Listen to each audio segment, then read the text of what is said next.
Los restos mortales del Papa Francisco ya están en el Vaticano, ya está dispuesto su féretro para que dentro de una hora más o menos puedan empezar a pasar todos los fieles que se están acumulando en la plaza de San Pedro, que se espera que sean muchísimos. Nos decían nuestros compañeros que para los funerales de otros papas había habido pues 200, 300.000 personas.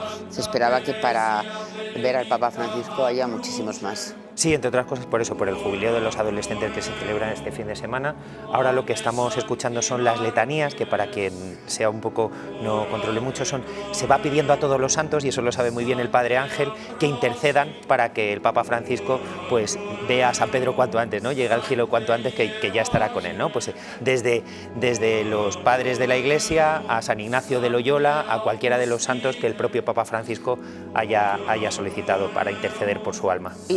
Y Ángel, el Papa Francisco últimamente a todo el que, estando todavía con vida, todo evidentemente, si no, no se lo podía decir, siempre decía reza por mí. Siempre decía reza por mí. Y últimamente decía reza por mí, pero a favor, porque había algunos que rezaban en contra. Claro, tendrán... Pues la última vez... Él tendría mucha oposición en el Vaticano, en la curia. Una de las últimas veces que estuve con él, le dije cómo había aquí mismo en España algunos que rezaban para que se fuera, y él, con ese humor que tenía, dijo: no te preocupes, Ángel, son unos tristes esos. En vez de enfadarse, decir algo, dijo: esos son unos tristes, no te preocupes.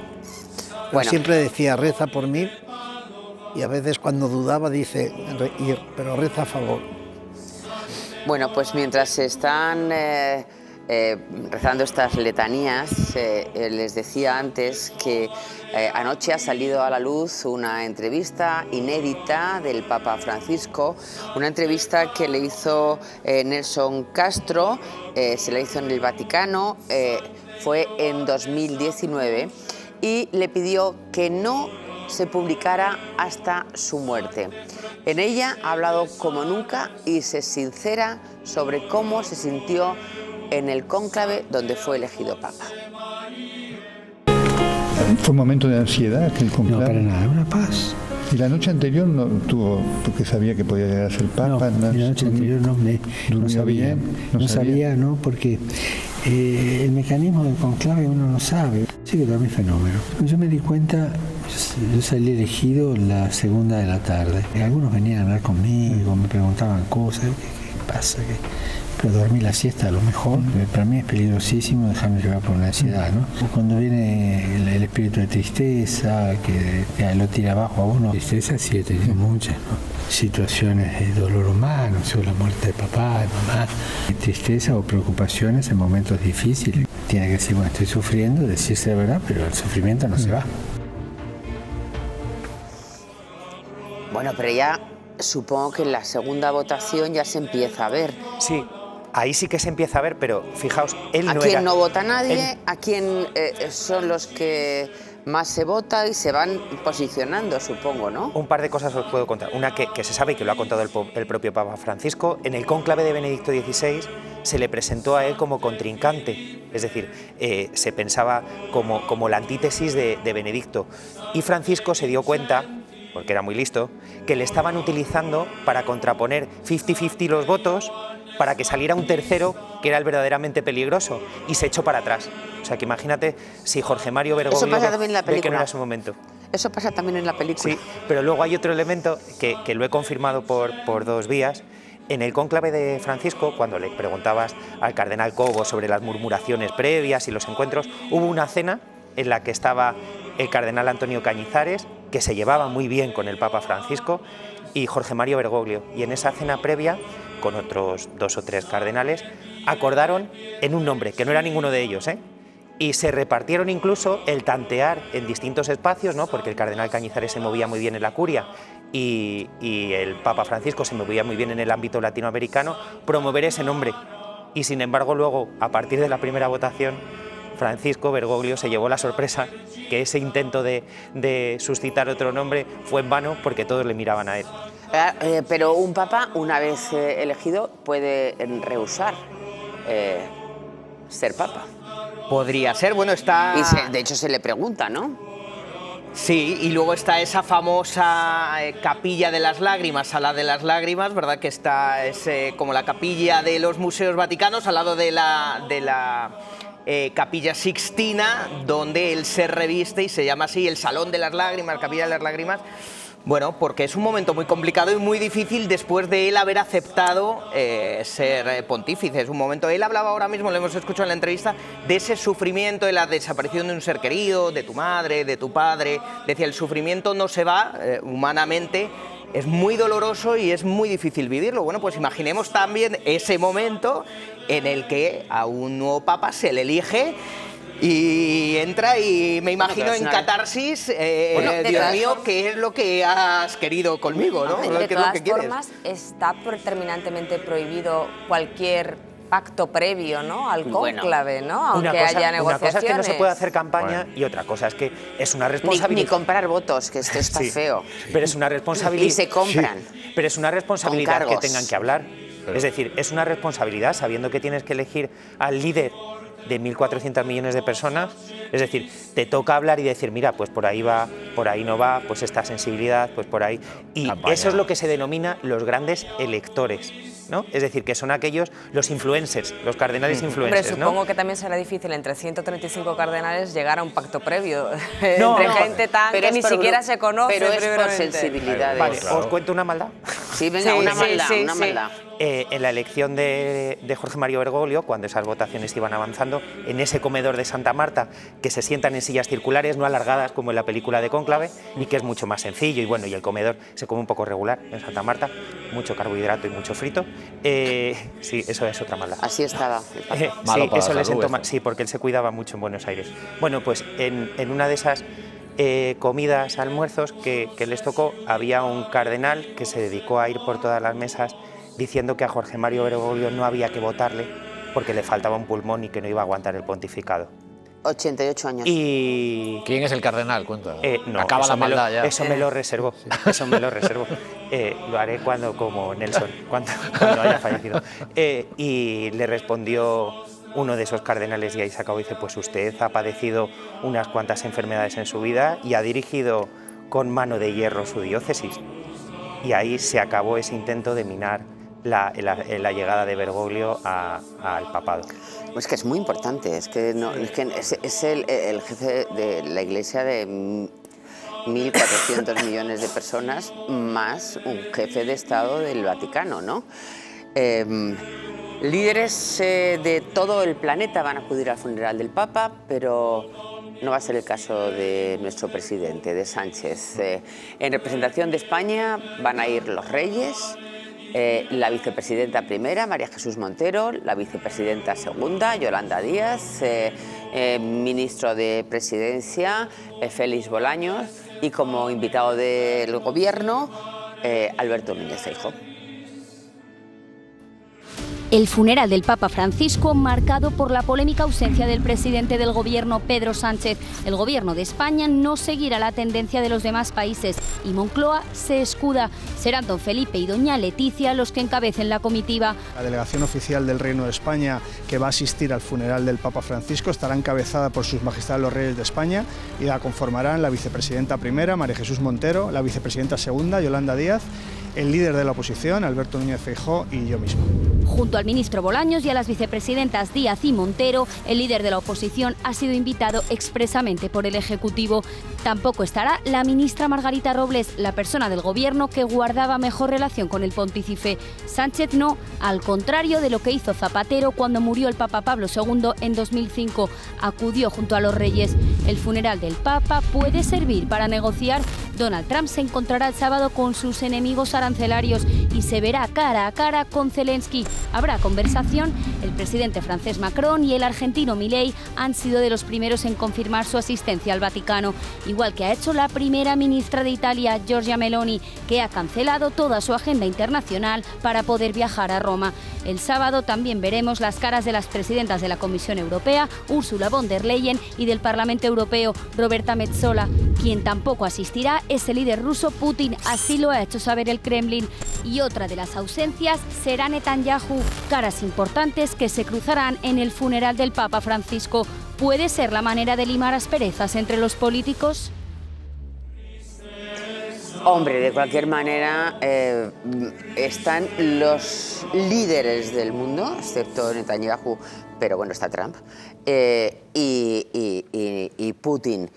A mí me llama la atención que no vaya el presidente del gobierno español. Es que Sánchez no va porque no va de número 1 de la delegación, porque va el jefe del Estado, que es don Felipe, y por eso no va Sánchez. No porque sea ateo, que lo es, sino porque simplemente no va a ser el novio en la boda y el niño en el bautizo, ¿no? En fin. Pero lo que ha dicho Moncloa es que, bueno, cuando va el rey, por ejemplo, a Latinoamérica, toma de posesiones, que no va el presidente. Eso es en cuanto a China, no comparemos la toma de posesión de un jefe de Estado de tercer nivel de Centroamérica con el jefe de Estado del Vaticano. Es que es otro nivel, es otra liga, ¿no? En fin, es simple. Y sobre todo es una oportunidad de estar con los grandes líderes mundiales. Y luego hay que decir que Pedro Sánchez se la tiene guardada a don Felipe desde lo de Paiporta. Él no quería ir a Paiporta, tuvo que ir porque iba el rey, y luego pues vio con muy malos ojos que don Felipe hiciera su trabajo, se quedase allí con la gente a pesar y volviera 5 o 6 veces. Claro, y volviera 5 o 6 veces, ¿no? En fin. Yo creo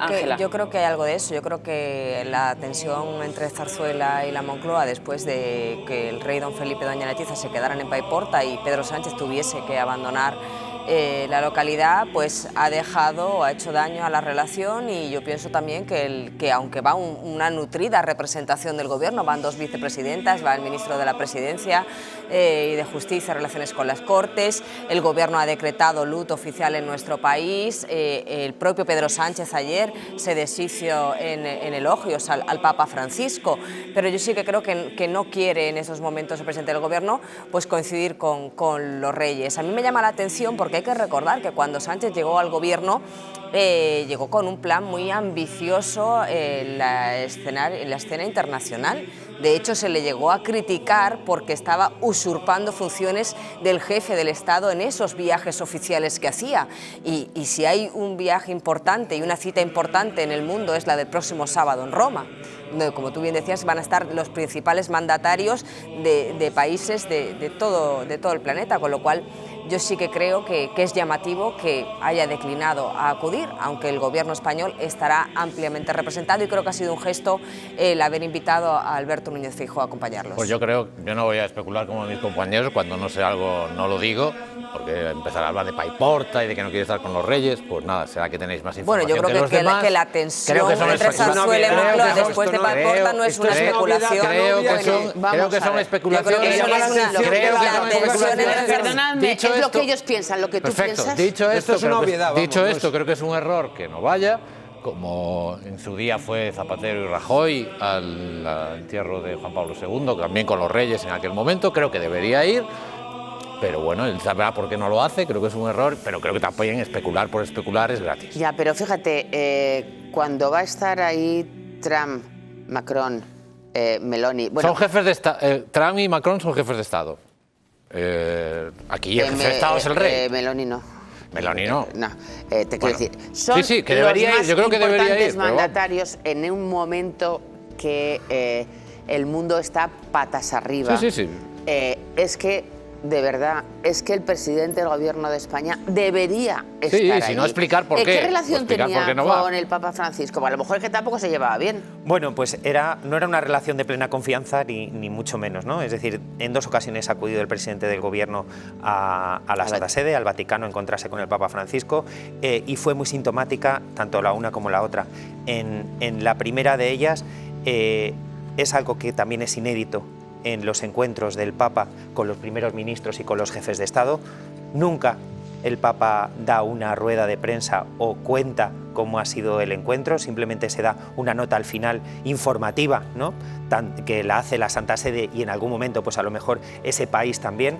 En este caso la Santa Sede y el Papa quiso personalmente hablar a micrófono abierto desde una de las salas del Vaticano para contar cómo había sido el encuentro, ¿no? Y me consta por fuentes a las que tuve acceso en aquel momento que lo que buscaba la Santa Sede era que no se manipulara el encuentro del Papa Francisco con Pedro Sánchez, ¿no? Vamos, que no se fiaba de él. Bueno, como dicho de una manera clara, sí, porque además había habido percances, es decir, con la ministra, que también ha sido algo inédito en el Vaticano y suele ser inédito, que hasta en 2 ocasiones tuvo que publicar la Santa Sede una nota oficial ante declaraciones que hizo en su momento la que era la portavoz del Gobierno, ministra Carmen Calvo, en relación precisamente a todo el jaleo de la exhumación de Francisco Franco, ¿no? Y eso no es habitual que la Santa Sede tenga que rectificar, ¿no? Es ir en la segunda visita, que ha sido la más reciente, pues la agenda de Pedro Sánchez en ese sentido era muy clara, es decir, era abordar la cuestión del Valle de los Caídos por un lado y de los abusos sexuales en la Iglesia, y quedó de alguna manera entrevelado y no de una manera muy clara pues lo que hubiese sido un deseo del Papa Francisco, que era visitar Canarias, ¿no? Es decir, no fue una de las prioridades, cuando la Santa Sede sí que pensaba que a lo que viajaba como principal prioridad Pedro Sánchez era invitarle a que conociera de primera mano la realidad migratoria en Canarias. Bueno, pues no eran los íntimos, no. O sea, que tampoco Francisco se fiaba de Sánchez. O sea, ¿quién se fía de Sánchez? Íntimos. Y luego yo creo que hay una cosa, no es especulación que haya habido tensión entre Zarzuela y Moncloa después de lo que sucedió en Paiporta. Yo quiero recordar que los reyes tuvieron que esperar para volver a Paiporta a que coincidiese con un viaje de Sánchez al extranjero. Y no pudieron hacerlo antes por esas tensiones que hubo. Yo no he dicho que hubiera eso no es una especulación. Digo que esa es una especulación decir que ahora no va porque lo de Paiporta, ya lo de Paiporta lo vimos todos. Bueno, no va básicamente porque no va de jefe de la delegación, punto. Vale. Y Sánchez quiere ser siempre el gallito. Disculpadme, pero bueno, mientras seguimos en directo este último responso, antes de que se abran las puertas para que todos los fieles puedan decirle el último adiós al Papa Francisco. El cardenal Cañizares no va a asistir al cónclave por motivos de salud, así que se reduce, como les decía antes, a 6 la representación española. Jano Mecha, ¿cómo va a ser ese cónclave? Mira, Ana Rosa, mira dónde estamos ahora mismo. Estamos dentro de la Capilla Sixtina, de forma virtual, claro. Se llama cónclave porque aquí, este lugar, será cerrado con llave, de ahí la palabra cónclave. El próximo cónclave tiene el sello inconfundible del Papa Francisco. De los 135 cardenales con derecho a voto, él mismo nombró a 108. 22 son herencia de Benedicto XVI y 5 de Juan Pablo II. Aunque muchas veces votan teniendo en cuenta su lugar de origen. El Papa Francisco era de origen latinoamericano, de ahí son 23 cardenales. Aquí lo vamos a ver perfectamente. Los más numerosos son los europeos, 53. Después están los asiáticos, 23, luego los africanos, 18, los norteamericanos, 14 y por último los de Oceanía, que son 4. Entre esos 4 de Oceanía se encuentra el cardenal más joven de todos, 45 años tiene, el obispo de Melbourne. También es uno de los motivos de peso, la edad del nuevo Papa. Dicen los vaticanistas que para llevar a un trabajo tan duro como el papado, me voy a mover para aquí para que lo veáis mejor, debe de tener el Papa cierta salud y cierta juventud. Por eso puede que voten según este condicionante, su edad. En ese sentido, hay 15 cardenales que tienen menos de 59 años, 43 que tienen entre 60 y 70 años y 78 cardenales que tienen entre 70 y 79 años. Esa es la edad límite para poder ser el Papa número 267 de la historia de Roma. Este va a ser, sin duda, un cónclave que va a dar mucho que hablar.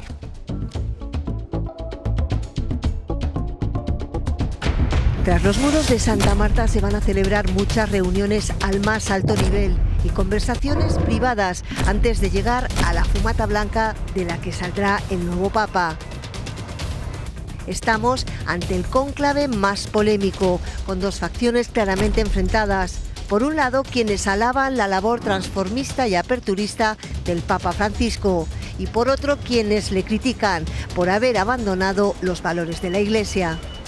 Entre estos últimos están Raymond Burke, cardenal estadounidense, favorito de Trump para la sucesión, o el africano Robert Sarah. Empieza el Juego de Tronos. A la Ciudad del Vaticano van llegando cardenales de todo el mundo para el cónclave más numeroso. Participan 135 prelados. En esta lista no está el italiano Angelo Becciu. El Papa le despojó de este derecho tras ser acusado por fraude fiscal en 2020 por la extraña compra de un edificio de lujo en Londres. Pero Becciu se ha plantado en Roma e insiste en que quiere participar. La polémica está servida. La mayoría de los cardenales, 108, fueron elegidos por Francisco. El nuevo Papa necesita el apoyo de al menos 2/3 para ser elegido. Entre los influyentes está el cardenal Omeya, arzobispo de Barcelona. ¿Podría llegar a ser Papa? Así que estoy muy tranquilo. Intrigas, negociaciones, conversaciones íntimas. Cuando se cierren las puertas de la Capilla Sixtina, todo lo que ocurra aquí dentro será un secreto. La duda es: ¿qué rumbo tomará la Iglesia después de este cónclave? Habemus Papa. Bueno, y puede ser cualquier católico, ¿no? Sí. Que puede ser el Padre Ángel. Claro. No, pero pues a mí me gustaría mucho. También puede, que ya no es solo por edad, porque también los cardenales pueden decidir un papa de transición. Quiere decir, un papa que sea... Como Benedicto. No, pero Benedicto ha estado 12 años. Sí, pero se fue Benedicto en pleno... renunció. Pero sí que es cierto que una vez que renunció Benedicto, claro, en uno de los mensajes que lanzó Joseph Ratzinger dijo algo así como que se necesitaba un papa con vigor. Claro. Y entonces todos los periodistas fuimos ahí, los de menores de 70, ¿no? Y salió elegido Jorge Mario Bergoglio con 76, es decir, que podemos encontrarnos con cualquier sorpresa, es decir, con un cardenal que venga de Mongolia, ¿no? Que es italiano, que es un misionero italiano, o con alguien de la curia, ¿no? En principio los de la curia tienen ventaja, podríamos decirlo de alguna manera, porque como son los de alguna manera los ministros del Papa Francisco, los obispos de todo el mundo tienen que ir de vez en cuando a que les resuelvan problemas del clero, de unas monjas, de temas de economía, de cualquier historia, y eso hace que de alguna manera haya nombres que estén pues un poco por delante, ¿no? Como es el secretario de Estado Pietro Parolin o el de Parolin parece que es un tipo estupendo, pero que parece que es una persona tímida, ¿no? Sí, es un hombre tímido, conoce perfectamente... O sea, que no va a ser expansivo como conoce era perfectamente Francisco. la realidad española, ha sido nuncio en Venezuela, ha tenido algunos problemas de salud pues graves, pero ahí está al frente como primer ministro. De alguna manera es el primer ministro. Sí, es decir, también tiene a dos delfines muy potentes. ¿Y este cardenal que fue expulsado, pero sigue siendo cardenal y que se ha presentado allí? Bueno, lo único que tiene, decirlo de manera coloquial, es la birreta cardenalicia. Se le despojaron de todos los derechos, incluso los de despojar al cónclave. Es decir, llegó incluso a grabar a escondidas una conversación con el Papa para intentar utilizarla en el juicio a su favor. ¿Y eso cómo se resuelve ahora? El que no él pueda está acudir. pidiendo participar. Claro, en las ayer estuvo en la resuelve. Congregación General y está diciendo que él tiene derecho a participar. En el listado que se ha presentado él no aparece. La Sala de Prensa del Vaticano ha hecho público un listado de cardenales y él no está. Y él dice que eso no es normativo, ese listado, ¿no? Que eso no quiere decir nada y que él tiene ¿Y quién derecho. decide, el Camarlengo? Bueno, pues no sé pues si... tendrán que verlo entre Camarlengo y en las congregaciones. Y las congregaciones generales, que es lo que está llevando a cabo el decano del Colegio Cardenalicio, que es el cardenal Re, que es muy curioso, tiene 91 años y está fuerte como un roble, y es uno de los más críticos, de los sanamente críticos con el Papa Francisco, es decir, porque el Papa Francisco siempre valoraba de él, dice, este es un hombre que me lo dice a la cara, ¿no? Porque se sentaba y le decía, esto no me ha gustado, esto no, esto tampoco, dice, no como otros que van por detrás, ¿no? Que ahí es donde está Burke, el cardenal Sarah, el cardenal Müller y otros tantos. Pues se supone que se ha nombrado el 80% de nuevos cardenales para controlar la sucesión, ¿no? Claro. Sería sorprendente que ahora la Iglesia eligiera un papa completamente distinto a Francisco, hacerlo, ¿no? Bueno, pues será sorprendente en cualquier caso, ¿no? Es decir, porque es cierto que digamos, dependiendo la del línea es el del momento, cardenal Cobo, que le hemos oído claramente pedir un papa continuista, ¿no? Sí, pero el propio Papa Francisco sí que creó cardenales a algunos de estos que son mucho más críticos con él, es decir, que en ese sentido también Francisco no ha querido hacer un gobierno a su imagen y semejanza, ¿no? Sino que de alguna manera muestre el rostro de toda la Iglesia universal, ¿no? Es decir, porque de esa manera a lo mejor hubiese nombrado muchos más cardenales argentinos, ¿no? Y no pero que hay más cardenales de los que había antes también, con lo cual todos más o menos ha mantenido el número desde Pablo VI se mantiene, entre los 130 y los 140 siempre han entrado en los distintos conclaves. Lo que sí que ha hecho ha sido ampliarlo de una manera abismal, ¿no? Es decir, pues eso, no hay cardenal de París y sin embargo sí hay cardenal de Marsella o de Córcega, que atentos al cardenal de Marsella, a Belín, que es muy respetado en toda Europa, es decir, y sí que hay cardenal de Madrid y Barcelona, pero hasta ahora o no le dio tiempo, no ha habido cardenal de Toledo o de Sevilla, es decir, él ha priorizado el nombrar a personas en lugar de a sedes tradicionales clave, ¿no? Y además ha priorizado el que hasta ahora eran reconocimiento a una carrera consolidada y ahora más bien, si me lo permitís la coloquialidad, ser cardenal se ha convertido en un poco un marrón, porque el Papa te daba más responsabilidades, ¿no? Que el cardenal Cobo no lo ha contado y no le hemos preguntado en ese sentido, pero desde que es cardenal el Papa le ha hecho unos cuantos encargos de unos cuantos temas espinosos. Ángel, que ha estado principal. ¿Tiene su favorito? ¿Quién le gustaría? Yo tengo ¿quién no me gustaría? ¿Quién no me gustaría? Pero favoritos sí, todos tenemos favoritos, sin duda alguna. Pero yo no me preocupa quién va a salir cardenal, no siendo que salga alguno de los que no me gustan, ¿no? Pero... ¿Y no le gustan algunos? ¿Por qué? Sí, porque no me gustan. Ya, pero pues algunos de los que han nombrado aquí, de los que eran muy contrarios a este Papa Francisco, de los que son de otra línea distinta, ¿no? Pero yo aceptaría, quien sea le aceptaría, ¿no? Hombre, claro. No tendría inconveniente en ponerme de rodillas y pedir la bendición. Pero si pide el favorito, pues hombre, yo por supuesto eran de españoles, y sobre todo hay uno que es asturiano, ¿no? Que es un cardenal joven, cardenal que le conoce todo el mundo, todos los cardenales le conocen porque fue rector de los salesianos del mundo entero, le han conocido. Pero yo creo que en la Iglesia el que salga seguro que hoy con los medios que tenemos van a escoger al que mejor pueda llevar la Iglesia.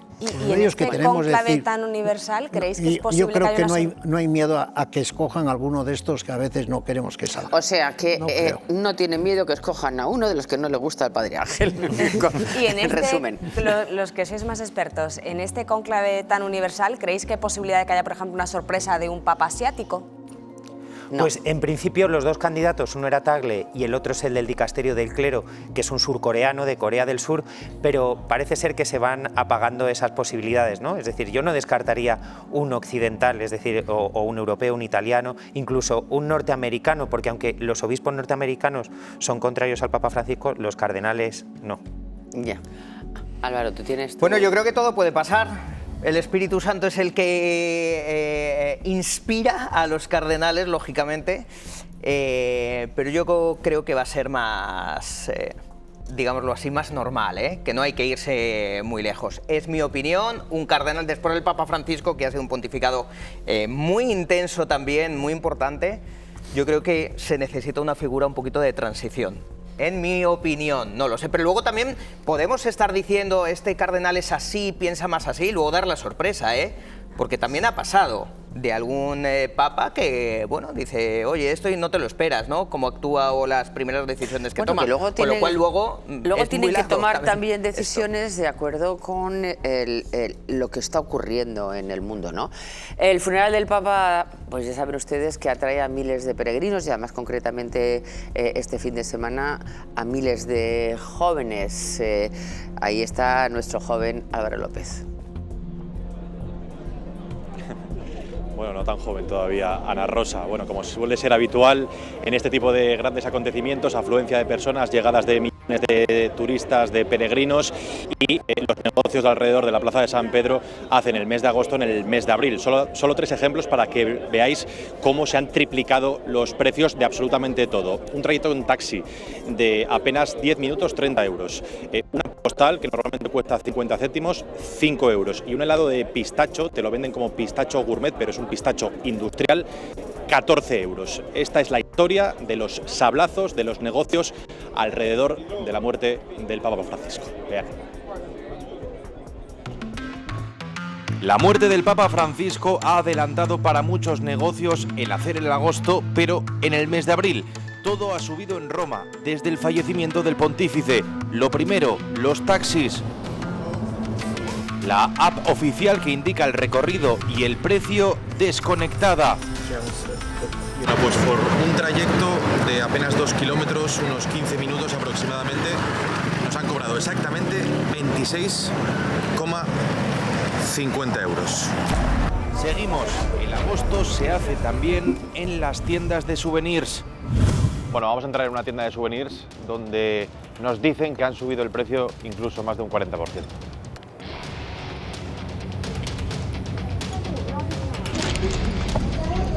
Mira, esto simplemente 3 euros, nada más y nada menos. Imanes normales del jubileo a 3 euros e imanes del Papa a 5 y hasta 7 euros. ¿El rosario cuánto es? Dipende, questi viene 13, questo 13. 13 euros, ¿no? Bueno, pues tazas a 7 euros, rosarios a 22, imanes a poco más de 5 euros, así que, bueno, confirmado, la muerte del Papa Francisco le está saliendo muy rentable a muchas tiendas de souvenirs. La restauración también por las nubes. Ejemplo, ir a comprar un simple helado de pistacho. Álvaro, no me pidas que son 14 pavos el helado. 14 euros. Por no hablar de los precios de los vuelos si quieren asistir al funeral, hasta 400 euros saliendo desde Madrid. Es el negocio que provoca el fallecimiento del Papa, el lucro a costa de los más incautos fieles.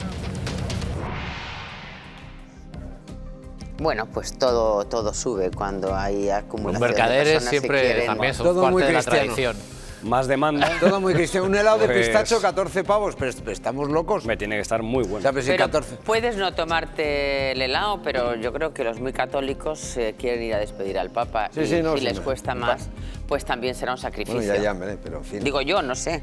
Es que esto de Pero que todo subido. cuando se acerca una festividad o algo, algún Bueno, acto importante, disparar los precios, a mí siempre me ha parecido lamentable. Resérvate, Inda, resérvate. Se incorpora Alberto Sotillos. Bueno, pues Sánchez,